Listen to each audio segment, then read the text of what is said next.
This is Out of Bounds.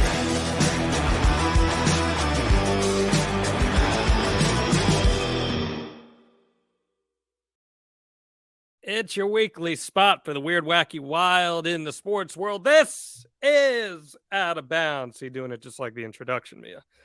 That's me, O'Brien. I'm John Alba, and we have a football-friendly edition coming to you of Out of Bounds. Mia, we also have a special guest. Do you want me to introduce him? I was just about to tee him up. Go ahead. Show the world who's joining us on Out of Bounds. Folks, may I introduce you? Other way, Mia, other way.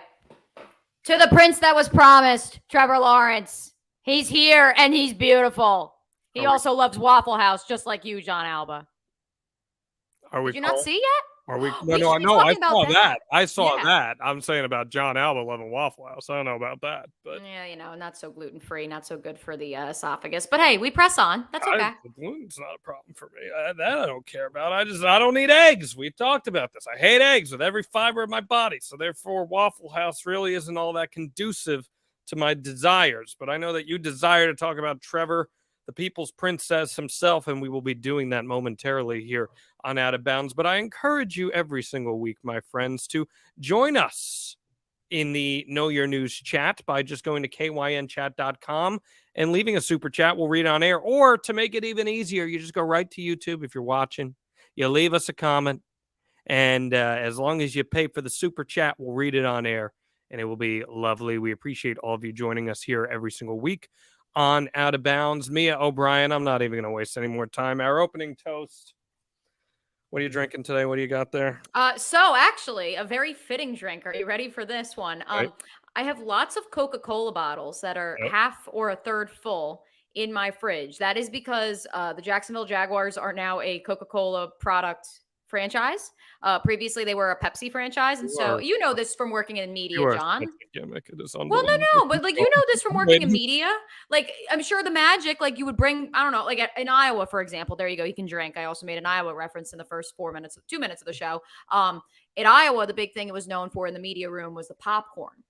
Okay. And so like I would bring like some bags of popcorn, like for the drive back, the 15-minute drive back to the station. So at the Jags, because they have a lot of Coca-Cola bottles from games and from practices, I just have collected many of them in my fridge over the past 4 months. And so I said, it's high time that I, do something with them all. So this is combined with that Canadian whiskey, if you remember, that I got for that Thanksgiving carrots recipe I made for my Friendsgiving. So I have not actually had it as a drink. So I put some of the Coke with the whiskey, and this is a gift from work.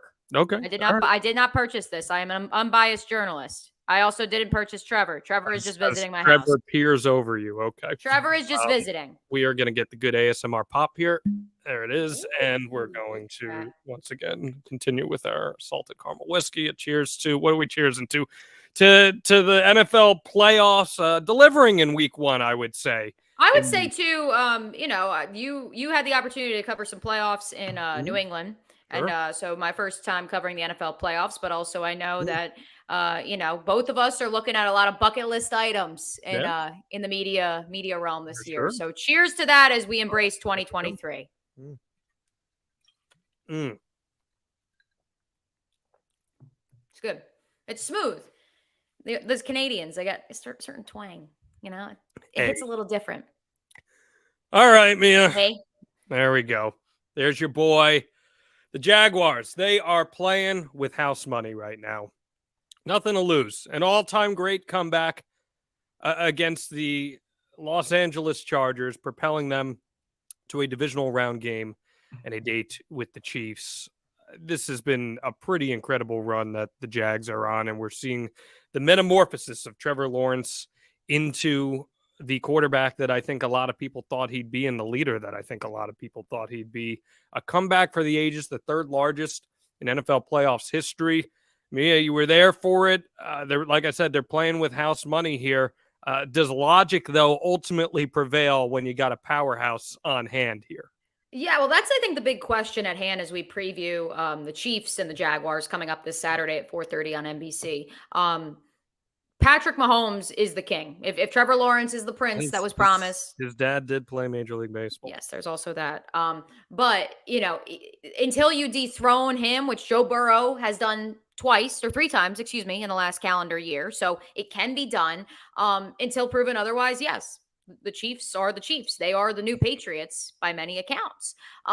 At the same time, what I think is most fascinating, because obviously the Jaguars win this game Saturday night. And so there were a lot of things at play that, as much as everyone assumed the Chiefs would be waiting for them in the divisional round, we're going to get into the Miami Dolphins coming up a little bit later in the show. A lot of people were texting me saying, hey, don't look now. You may be going to Cincinnati. Yeah, but and then I had people texting me saying, hey, I think the Ravens have a chance tonight. And if the Dolphins pull this off, the Jags are hosting a divisional playoff game. And so there was a lot of that at play. And so then there was also a lot of people trying to play the, well, they have this, they have that, how do we match up game? And what I found most fascinating is, after the performance of both the Bengals and the Bills last night, so many people were like, well, they would be more favorable matchups for the Jaguars than the Kansas City Chiefs. And while, yes, the Kansas City Chiefs are, they have Patrick Mahomes, they have Andy Reid, they have Travis Kelce. I'll give them Chris Jones. John, name me someone else that the Kansas City Chiefs have who's like, well, oh my God, guys. They have one thing that is not even a tangible player. They got one of the toughest places in all of football to play. True. Playing a playoff game at Arrowhead Stadium is a 12th man in and of its own. Yeah, I agree with that. But compared to years past, besides those 4 names, I get it. I understand your point. That was my takeaway. My takeaway was, to your point about logic versus, prevailing over this destiny that the Jaguars seemingly have tied to their name these days. You go against the Bengals, you have a lot of dudes you got to be covering. And while the Jaguars defense has played some of its best ball of the season over this 6-game win streak, at the same time, you got to cover Jamar Chase. You got to cover T. Higgins. You got to cover Boyd. You got to cover Joe Mixon. You got Samaje Perine. You got Hayden Hurst, the Jacksonville product. So that's a lot of dudes. Whereas if you look at Kansas City, Kelce is not an easy assignment by any stretch of the imagination. Kadarius Toney has had one game, one big game as a Chief. It was against the Jaguars. He's still a threat. And I look at it in even a much more broad sense, because this is a weekly theme when it comes to postseason play that we see year in and year out. The teams that play with house money, the teams that catch hot at the right time who weren't supposed to be there in the first place, they are always the most dangerous teams. It is year in and year out. Consistently, I say this as having grown up a New York Giants fan. I saw what the Giants did in 2007. I saw what the Giants did in 2011.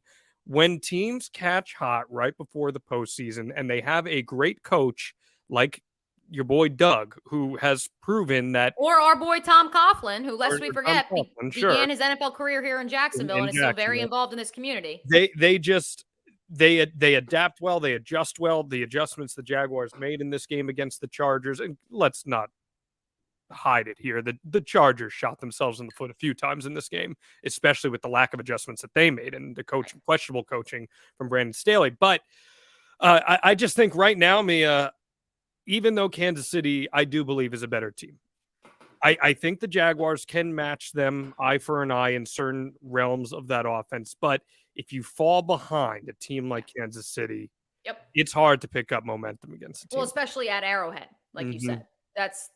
That is the biggest thing.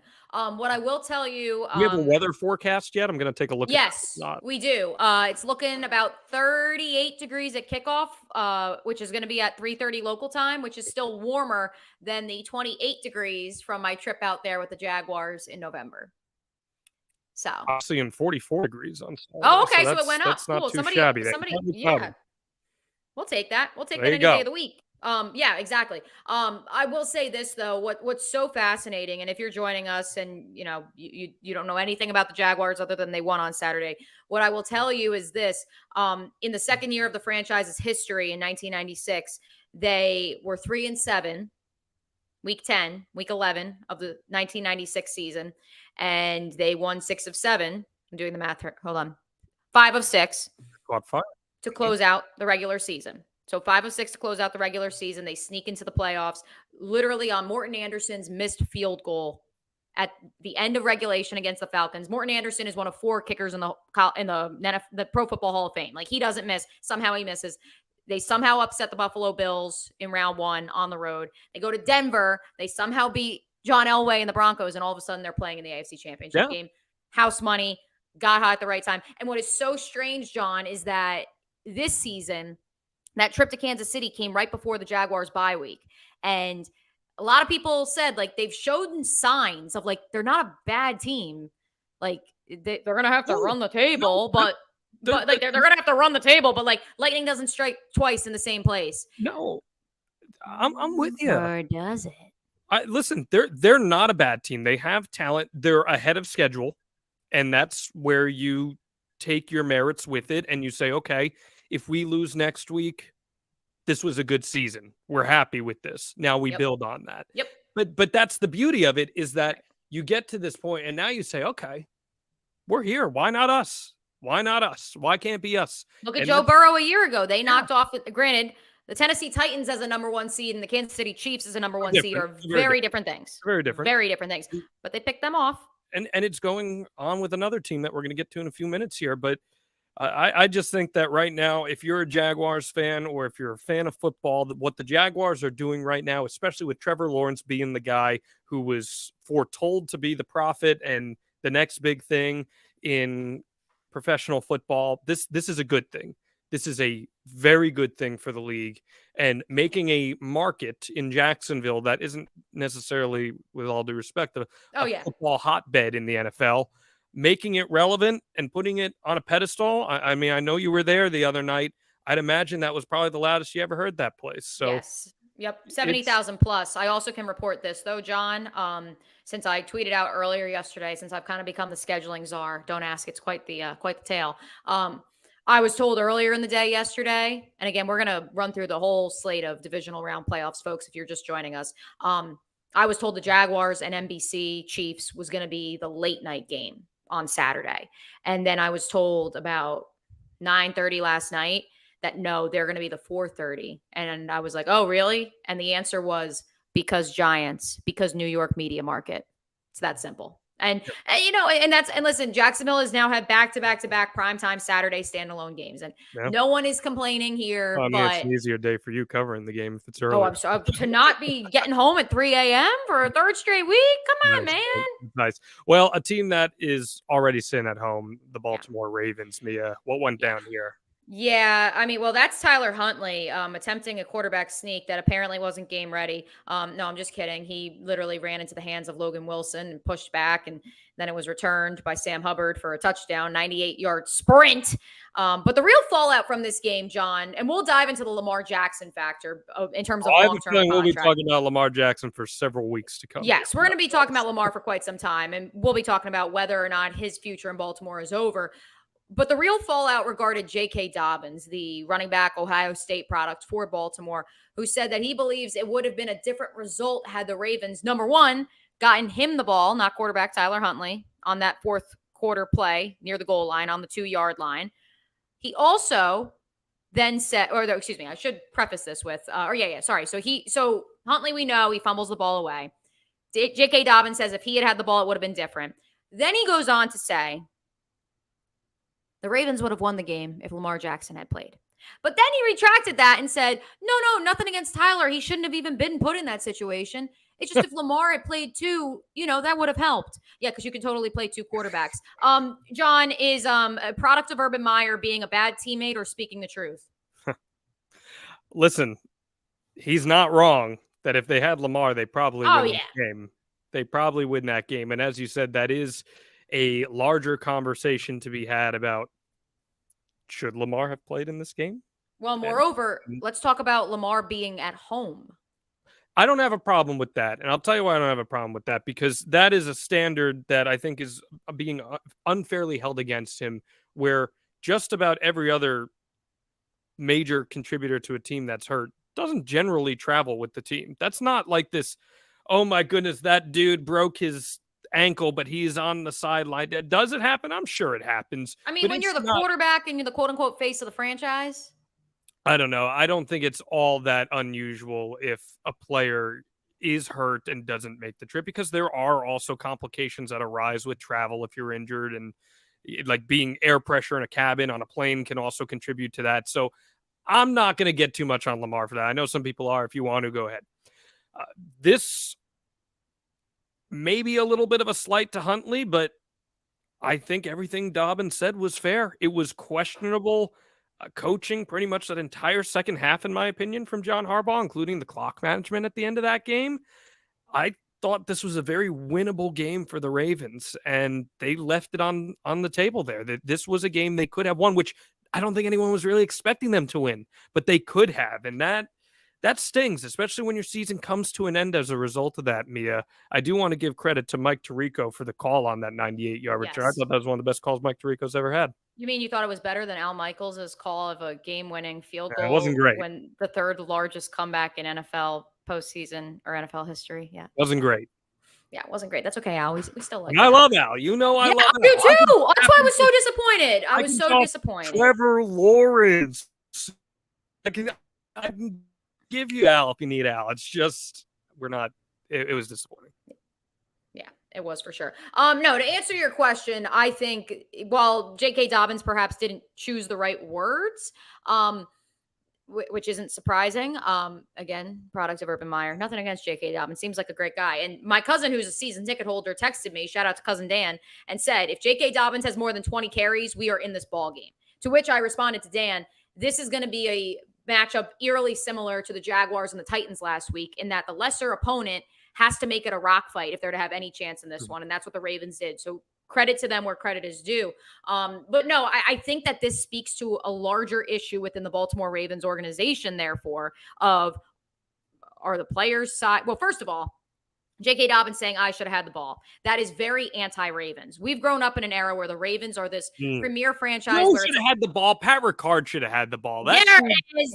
Come on, Greg Roman. Get your ish together. The pride of University of Maine should have had the ball. Exactly. Greg Roman, come on, man. You need to draw more fullback plays. But no, the fact of the matter is that the Ravens organization has always been regarded as, we're all about the name on the front of the jersey, not the back of the jersey. And this was a very back of the jersey name from J.K. Dobbins, even if he obviously believed that would have led to a different outcome for the entire team as a whole. But it also says to me, and again, Tyler Huntley's the backup, so and he's not the face of the franchise, and I don't think he will be if Lamar Jackson leaves. No. But does it say to you, John, that there is discontent in Baltimore, a place where there has seemingly been consistency and stability for decades? I think there definitely is, because this kind of window here, the Lamar window, we can call it, the 2019 to 2023 window where Lamar won an MVP and it looked like that this was going to be a team that could go to a Super Bowl.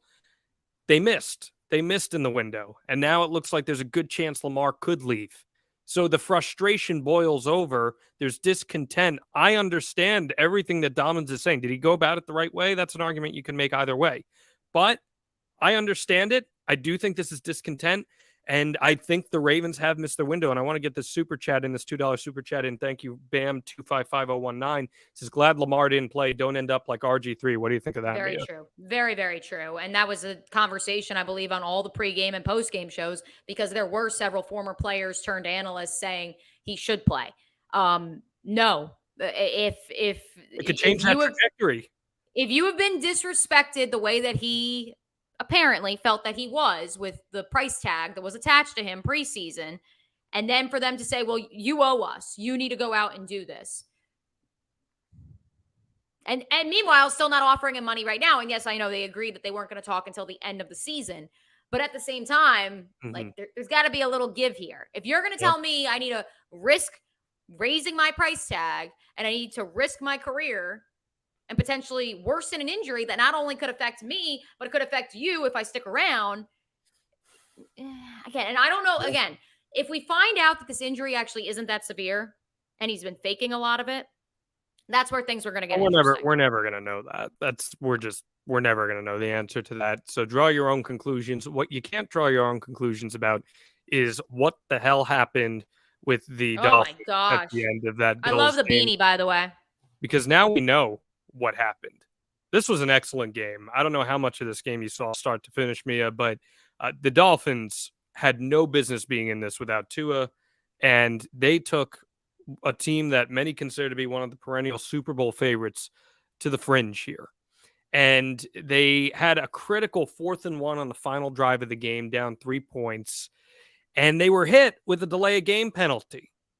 And I was watching it. I'm saying to myself, what are they doing? They're lollygagging here. The clock's not running, but they're lollygagging. Well, Head coach Mike McDaniel said the reason the Miami Dolphins got flagged for that is because it wasn't communicated to him properly from upstairs that they didn't have a fourth down that they didn't have a first down rather, and that it was actually fourth down, and he didn't have a fourth down play call ready. As a result, they're moved to 4th and 6, and they miss. They don't convert. This is a rookie head coach. You get it. But Mia, is this a learning moment or is this unforgivable for a head coach? So let's discuss who's the bigger brain of the weekend. Since I see some folks looking for the Trevor talk in our comments from Rewind. YouTube. Go watch back later. Yeah. We started off the top with Trevor. Don't worry. I'm sure we'll circle back. Guess what? Leave us a super chat. Yeah, Trevor's there. He's right there. If you want to leave us a super chat, go ahead and we'll read your comment regardless of what story we're talking about. But anyway, continue, Mia. Yes. Who is the bigger brain, Mike McDaniel or Brandon Staley? Because I refer to Brandon Staley affectionately as the big brain. I had some concerns earlier in the year that Mike McDaniel was trending that way. But then I realized, this is the same guy that took a giant selfie with all the members of the media on day one of training camp. I think he actually is just a nerdy dude who is very excited to have friends and be at the cool kids table. What the hell happened this week with coaches and clock management and these big game situations? This is what you are training for all season long. You dream being moments like this. There are coaches out there who will never get a chance to be a head coach, Mia, that would kill to be in a 4th and 1 position in a playoff game down 3 against one of the best teams in the league. Correct. I do the thing, and I do this regardless of whether the play clock is, in danger of expiring like it did 17 times for the Miami Dolphins in Buffalo. And while I do think the crowd at Orchard Park obviously was very vocal, I always go 5, 4, 3, 2, 1. I felt like I was doing it on every play, John. And that's inexcusable. I don't care if Skylar Thompson's a 7th-round rookie. When you're still in the huddle with 5 seconds to go, what are we doing? And then they're lollygagging their way to the line of scrimmage. I'm like, I'm like, okay, maybe Mike McDaniel's big braining. Maybe he's trying to say, hey, look at us playing sneak attack. No. So is this a learning moment or is this just unacceptable? Yeah, I think it's a learning moment because this is a first-year staff. And so I think, this will be a good experience for them. But, it's going to be a larger question, again, similar to the Ravens situation of if we had our starting quarterback, would that have happened? That's the bigger question because I don't think— a guy like Tua who's been in the big moment before. Right. I don't think it does. I don't think you can entirely blame that, though, on Skylar Thompson, because when you look at the play calling as well, if you knew you had a 7th-round rookie, you're not going to give him the same playbook as Tua Tagovailoa. But that's what he did. And it was to no avail, on Saturday. It looked okay in Skylar Thompson's other brief mop-up duty opportunities that he had in 2023, 2022. But yeah, I don't know. I want Mike McDaniel to be good because he's a smart dude. His story is super cool, but it's inexcusable. And I don't know who becomes a scapegoat. I'm assuming Thompson's going to be the scapegoat, but it's really not entirely fair. Well, again, he didn't put it on Thompson. He said this was just my coaching staff miscommunicating. But you're on the field, bro.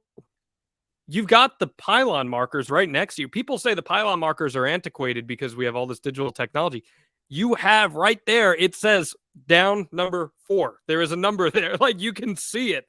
It is right there in front of you. So how do you miss that? Well, how do you just not have a play ready? Even if you go, oh, crud, it's 4th and 1. You got to have it. Whether it's a sneak, whether it's an end around. That's a whole nother thing. And we'll talk about it in a minute here when we get into the Giants game. But 4th and 1. I do see some super chats regarding the Giants game. Don't worry, we will get to you guys. It is inexcusable, but it has to be a learning moment. You can't develop a reputation as a head coach that isn't aware of the game. Can I ask you this? Who is more likely to return? Well, that's easy. I was going to say, who is more likely to return to their team, Lamar or Tua Tagovailoa? Who is more likely to be the Miami Dolphins quarterback in 2023, 2024? Well, I just, more than anything, hope Tua is okay. And before I even worry if he's going to be the starting quarterback, I worry if he's going to live an okay life after suffering 3 concussions in a 3-month span, which is just appalling. And it's the dark side of football that, man, it is concerning across the board. So I'm not putting the cart before the horse on that one. But could Lamar be a guy that ends up there? It's not implausible. It's He's from certainly South not Florida. There's a chance. Maybe not Atlanta. I've heard Atlanta too. Atlanta's certainly an Yeah. option for there. Yeah. All right. Let's keep going here, Mia. Yeah. Let's hit your team. What do we got now? All right. Well, This first guy? and foremost, I see courtesy of our boy Bam, a super chat 255019. We appreciate you with your $2 super chat, brother. He says that Daniel Jones had his it game this Sunday. Let's go Giants. I guess yes, this past Sunday. Let's go Giants. See, I really don't know what day of the week it is because the Jaguars have been playing on Saturdays, John. I almost said today was Wednesday on the air on XL Primetime on 1010XL. That's okay because Daniel Jones knows what day of the week it is. He knows how many downs there are because he did have, in my opinion, his it game against the Minnesota Vikings, even if they are an inferior opponent. Well, did she say that out loud? Yes, indeed. DJ and Saquon Barkley brought the Giants their first playoff win since their Super Bowl run in 2012 when they beat the Vikings 31-24. Fans are saying that former GM Dave Gettleman deserves apologies. Everyone should be, just like we had to apologize to Trent Baalke here in Jacksonville. You got to apologize to Dave Gettleman because he drafted both of them. Dissenters argue otherwise. Are we just prisoners of the moment? Recency bias? Yeah, this John is Alba? stupid. This is beyond stupid because guess what? If Dave Gettleman had his way, then Brian Daboll and his staff wouldn't even be there. And Brian Daboll and his staff are the reason that Daniel Jones and Saquon Barkley were able to develop in the way they did this year. This is asinine. And listen, the one little bit of credit I'll say that, yeah, he saw that there was talent in these guys. Okay. I think a lot of people knew they were both talented, especially Saquon. Everyone knew Saquon was the easiest. Like, I understand we don't take running backs high, but like having seen him in person, that was the easiest pick, especially since you had already drafted. Oh, no, they hadn't drafted Daniel Jones, but they had Eli Manning. They could have taken Josh Allen in that draft. So it is fair. But he did see the talent in Daniel Jones. And I think in Daniel Jones's rookie season, you saw some of the flashes of that talent. It was there. But let's not forget what happened in every ensuing season after that and the significant regression that occurred because of the Giants' stubbornness to surround that offense with the correct offensive minds. And then you have Daniel Jones come out here in this game looking like a combination of Peyton Manning and Mike Vick. It was unbelievable to see the game management from Daniel Jones. And the point that I wanted to make earlier when you brought up the whole 4th and 1, do you sneak and all that stuff? The Giants played forward this entire game. So many teams, Mia O'Brien, get so cute with trying to throw to the flat, or they do a pitch on 3rd and 4 to see what they can get, or they'll run into the shotgun. The Giants played forward. They ran forward. They threw forward. It was an aggressive offensive attack. And that allowed all of these people to maximize their output. Guys who maybe aren't superstars, Isaiah Hodgins and Daniel Bellinger, they played at their very best because of this. Mentality and coaching changes everything, Mia. And I think that's what we should be crediting, not Dave Gettleman's genius for drafting these guys. What say you? Brian Daboll did drive up to his first day on the job in an F-150. Never forget. Never forget. That's how you know that they were all business. No, listen, I will give the Giants credit, all the credit in the world for getting Brian Daboll into the building and what he has brought culturally to MetLife. But it's not just culture, it's total development. Well, it's mindset. It's also it's coaching. It is coaching and development, but it's mindset too. Because I mean, listen, and also it's stability.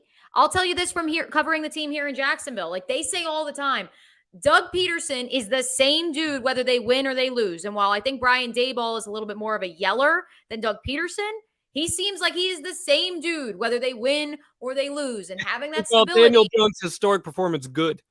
Right. That's what I mean. Which, by the way, I do want to get some of the numbers from that game. Daniel Jones, 24 of 35, 301 yards for 2 touchdowns, 0 interceptions, was sacked 3 times. I know you have questions. A lot of Giants fans do. You can put them in the comments if you are intrigued by this. Offensive line, how will the Giants address that? Do they keep their offensive line intact moving forward? Saquon Barkley, only 9 carries for 53 yards, but 2 touchdowns, which is mind-numbing. But that's just the way the cookie crumbled on Sunday. And yeah, let's take a look, John, at who caught passes from DJ. You ready? Go ahead. Isaiah Hodgins. Who? Darius Slayton. Richie James. Saquon Barkley. Daniel Bellinger. Lawrence Gager, who once played tight end. Now he kind of plays wide receiver. I really don't know what position he plays now. Yeah, that is coaching. That is coaching. Let's take a look, though, for argument's sake, at some of the other players that Dave Gettleman drafted. Azeez Ojulari, good player. Kadarius Toney, no longer on the Giants. You tell me these names. Aaron Robinson, Ellerson Smith, go UNI Panthers. Gary Brightwell, Rodarius Williams. Was Eli Apple a Gettleman pick? I do not think so. What year was Eli Apple? He was the year before Evan Ingram, so he was 2016. So I think that is a Dave Gettleman pick. I think it might have been his first year then. Oh, so there you go. Okay. But I also want to give some flowers. Eli Apple got cooked yesterday in the Bengals game. Just like he did in the Super Bowl. I want to give you some other names, though, that do speak to your point about coaching. That being Andrew Thomas, a guy, 2020 fourth overall pick that people said was the wrong tackle taken. Coaching has changed him. Xavier McKinney, outside of, maybe not going on vacation and going on an but he made the biggest tackle of the game. He brought exactly. He came back. Look what he's done. Correct. Shane Lemieux, 5th round pick. Matt Pert, Darnay Holmes, there are guys who they were whatever, but now they've been taken over the top. And Landon Collins comes back from Death Valley in the NFL and is a contributor on this team. Here's my point, Mia O'Brien. And again, I'd love to hear some fellow super chats about this, and we'll read them on air. The Giants, much like the Jacksonville Jaguars, are playing with house money. The Giants were not supposed to be here this year. They're a year or two ahead of where they were supposed to. Yeah, they're probably 2 years. Like the Jags, no offense to Daniel Jones. The Jags have him. He's not, Daniel Jones is not him. No, but he's showing that he may. Which is fine because he has Saquon and he has a defense. So it's great. But that Daniel Jones game was a better game than just about any game that Trevor Lawrence has played this season. Daniel Jones set records yesterday. He's the first quarterback in history, Mia. The first quarterback in history to throw for 300 yards, score 2 touchdowns, and rush for 70 yards or more. First in history. That's Duke's Daniel Jones, the guy that looks like a knockoff Eli Manning in a Hallmark original movie. That guy had one of the best playoff games ever for a quarterback.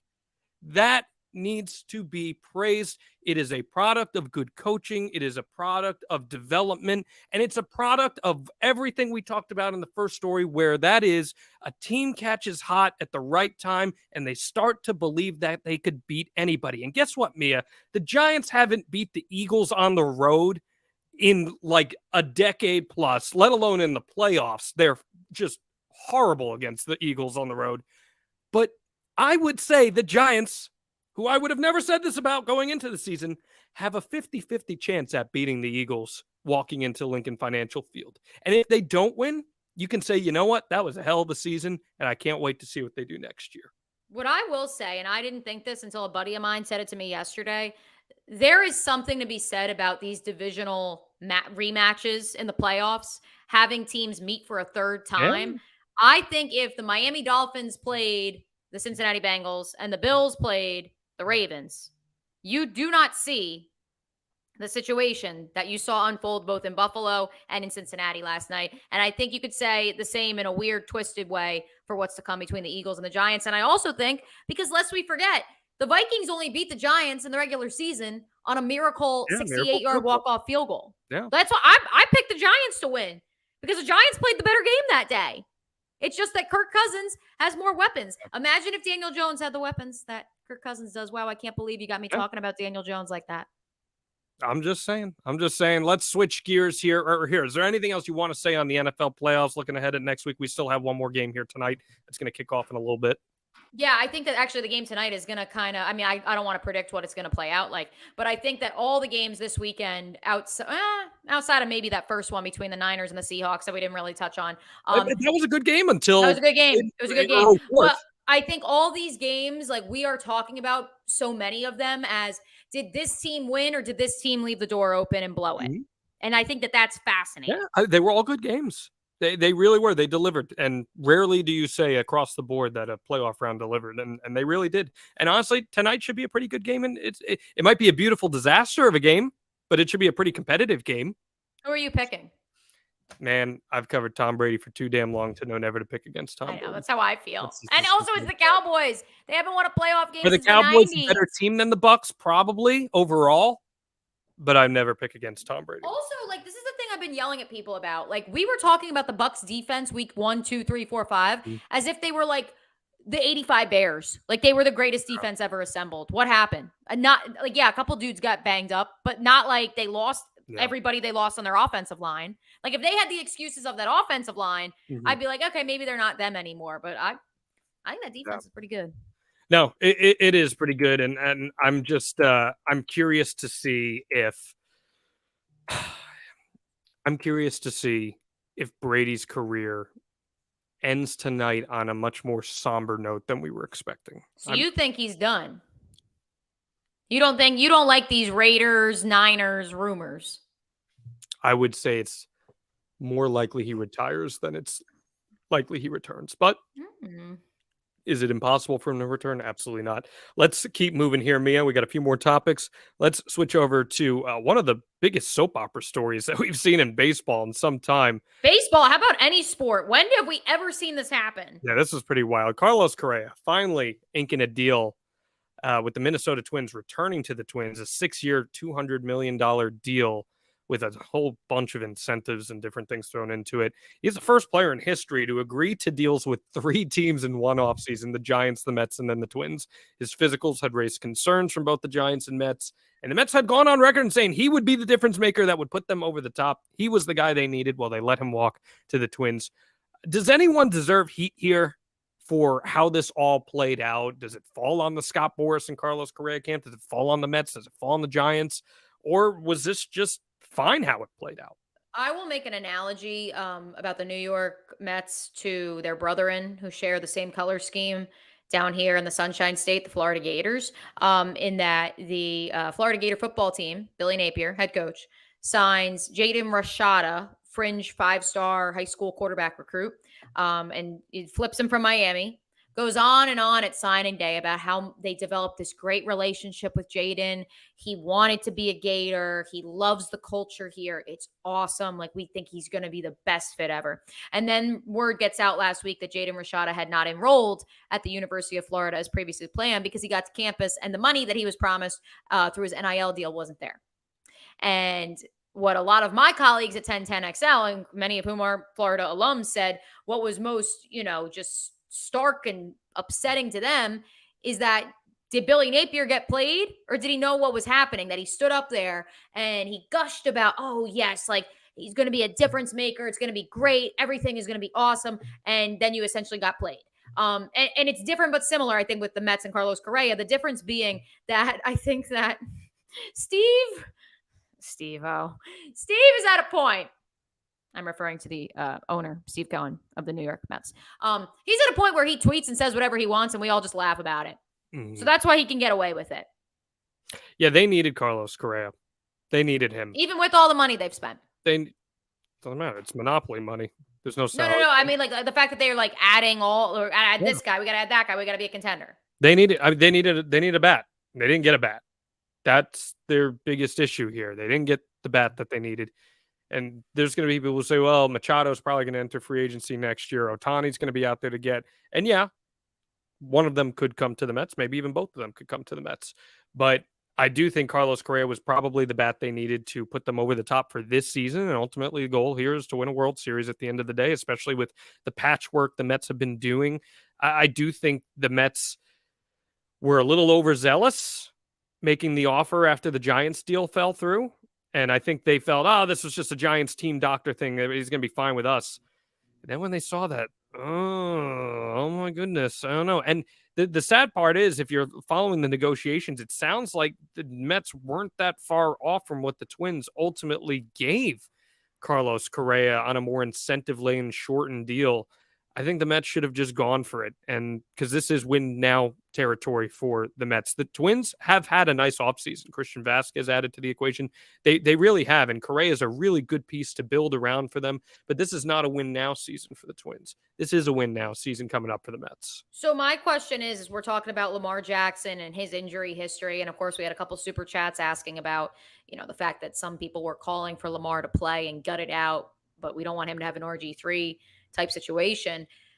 I mean, if two teams are saying that there's an issue, like, isn't that a red flag if you're the Minnesota Twins? Like, I understand, he cleared their own physical, so right. And I guess those doctors know him. And to that same point, another Florida Gator reference for and you. he played for the Twins last year too. Correct. Right. So to that point, on another note, Keontae Johnson, who suffered from sudden cardiac arrest on the floor between Florida and Florida State back in November 2020, Florida doctors would not clear him to return to play basketball, but Kansas State did, and that's why he's now playing in Kansas State and averaging double figures.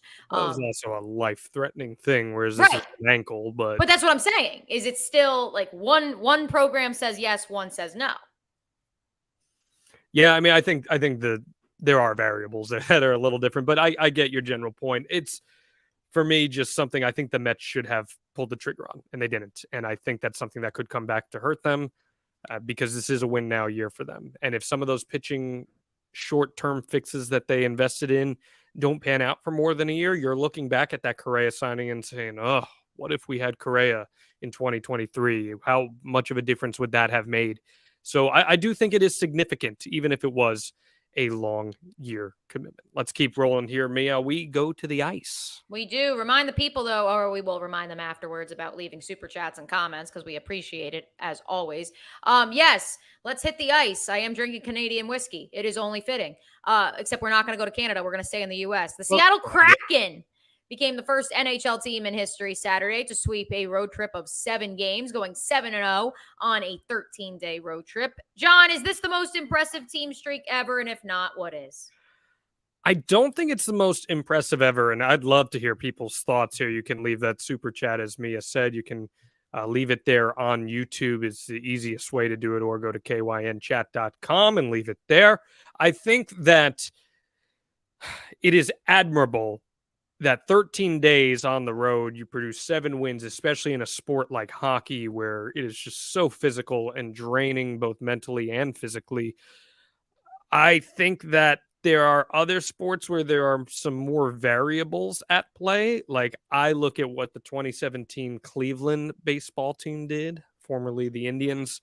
I believe it was 22 games in a row they won. And I've said this on the show, I still think you're not going to convince me otherwise that hitting a 98-mile-an-hour fastball is the hardest thing in sports that you can possibly do. I stand by that. People can disagree. You feel free. Leave a super chat. Disagree with me all you want.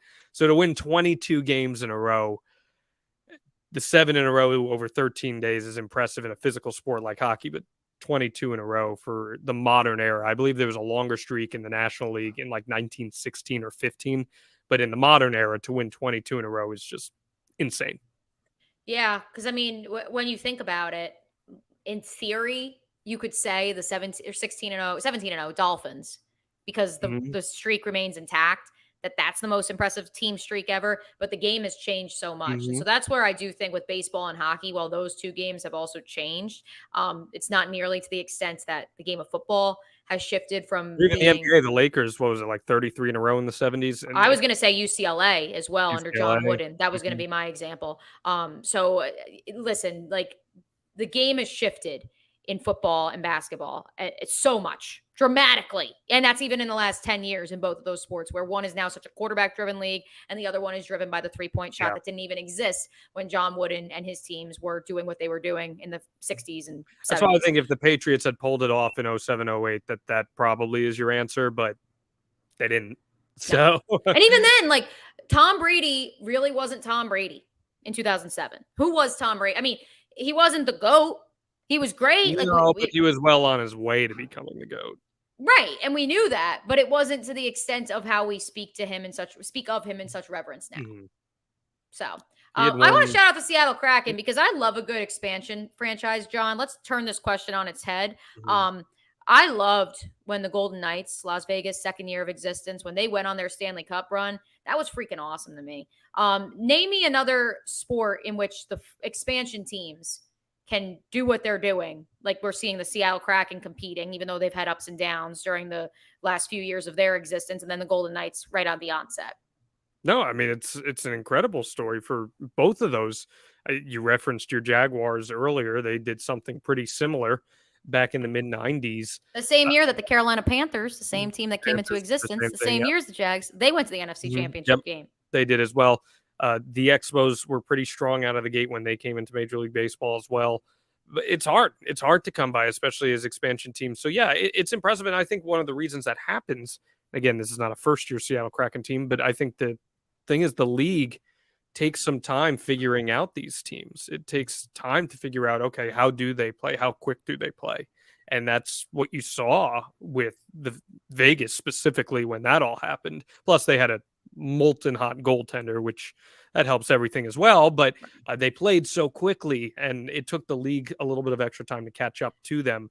We also haven't had sorry to interrupt you, across the four major sports outside of hockey, we haven't had an expansion draft since Houston Texans or baseball, maybe. Like I like, it's so fascinating for me when I go back and I watch the expansion draft for football for the Houston Texans, and Tony Baselli was their first pick, who obviously had played for the Jaguars at an all-pro level before then, now is in the Hall of Fame. It's like so weird. I can't wrap my head around expansion drafts outside of hockey, and I understand how that goes. I mean, they're very similar, but in one of the other three major sports. Yeah, I'm trying to go through my head here and rack my head. I don't believe the NBA has expanded in some time. Yeah, the NHL has certainly been most proactive when it and comes. We were talking last week on the show about if Sure. Major League Baseball is to expand, so maybe we'll see it soon. Who knows? We certainly could. Speaking of basketball. Oh, this is a great one. Look at that right there. I love this.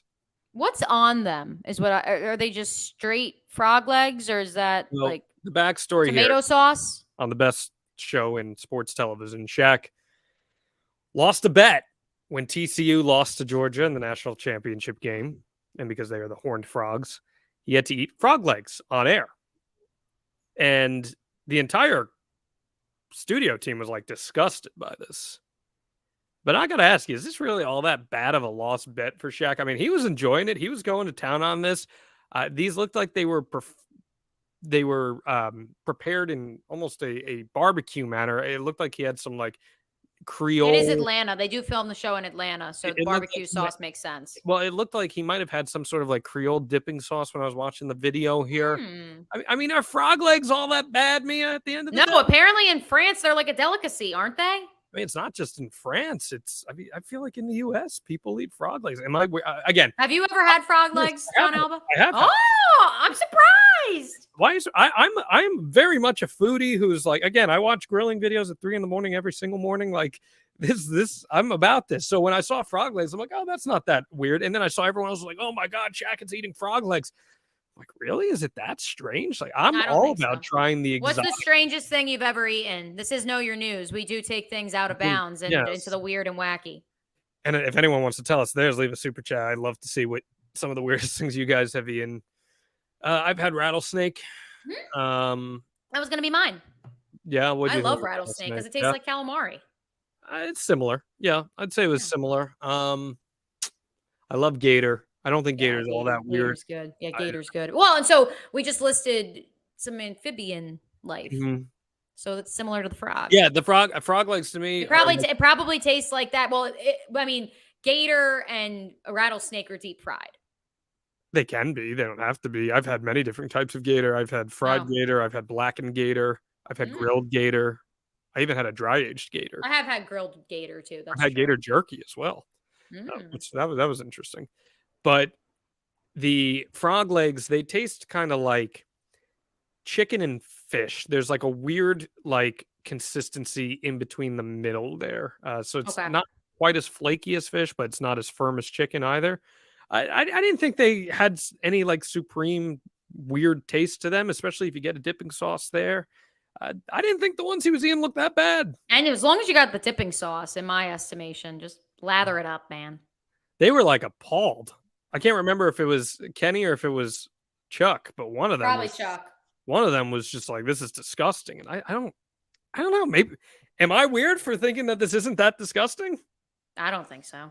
Have we had any super chats? Yo, everyone, get on YouTube, get your super chats in. Let us know here, because maybe comment on YouTube. Maybe I'm in the wrong. I don't know. Have you had frog legs before? Are they disgusting? Are they not? Please respond. I don't think they're that disgusting. Like, if you were to be like, Shaq has to eat tripe, which is sheep stomach, that to me would be more of a disgusting bet. I'm sorry if anyone likes tripe out there, but like that to me is more disgusting. All right, let's end on the hardwood. We head on over to the ladies' game. No, not Caitlin Clark. I know many think that's all I talk about when it comes to women's basketball. Maya Moore, a hero both on and off the court, retired from professional basketball today.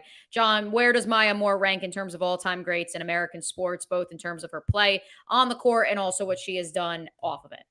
I hate that because she played in the WNBA and because she played women's basketball, so many people are going to overlook her legacy, and that's unfair. It's not right, especially because the WNBA really has come a long way, and they have a lot of stars right now, the WNBA, because of the caliber of women's college basketball. Maya Moore, as far as I see her, is even a step higher than the likes of Serena Williams. And it's because of what she was able to contribute off the court, aside from what she did on the court. 4-time WNBA champion, a finals MVP, a league MVP, 6-time All-Star.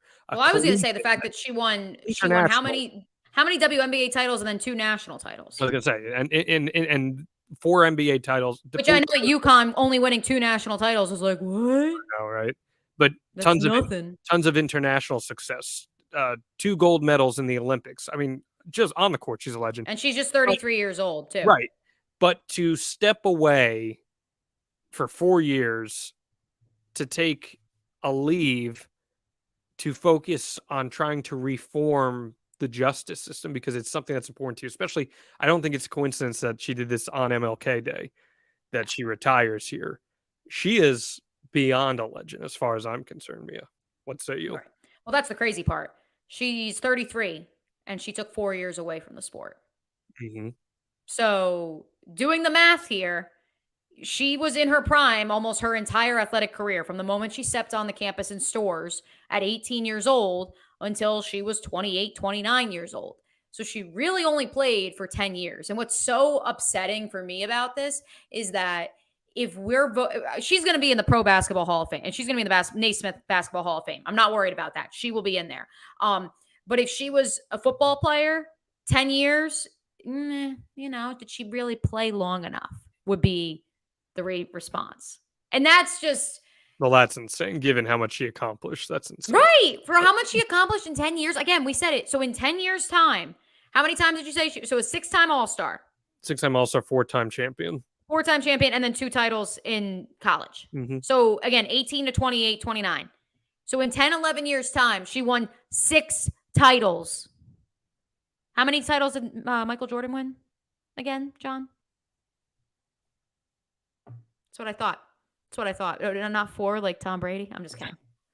Yeah, no, I think Maya Moore is a legend. I think part of it, too, that's just so fascinating. Love to give Gino Auriemma his flowers, not just obviously for the success that UConn has had, but when you look at not just the players that have come through that UConn program, but the women that have taken the platform that is UConn women's basketball, gone to the WNBA, become high draft picks, and then taken what they've learned there and taken it to a whole nother level, whether that's in the professional broadcasting ranks or whether that is what we're seeing Sue Bird do, what we've seen Maya Moore do, what we've seen so many of the female broadcasters, hell, what we've seen a certain coach of, she was at Tennessee. I was going to say Kara Lawson, but I think that in many ways, Pat Summitt and Gino Auriemma are extensions of each other because they were such rivals.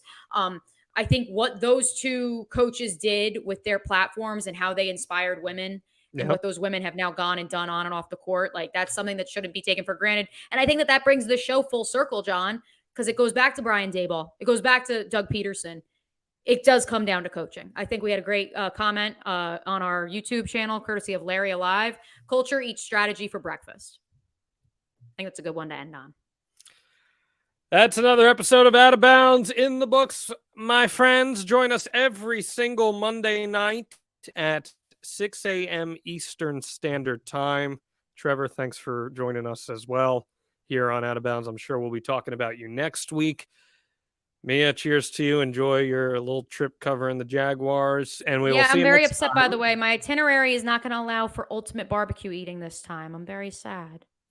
Oh, you make the time. I will make the time. We'll see you next time right here on Out of Bounds.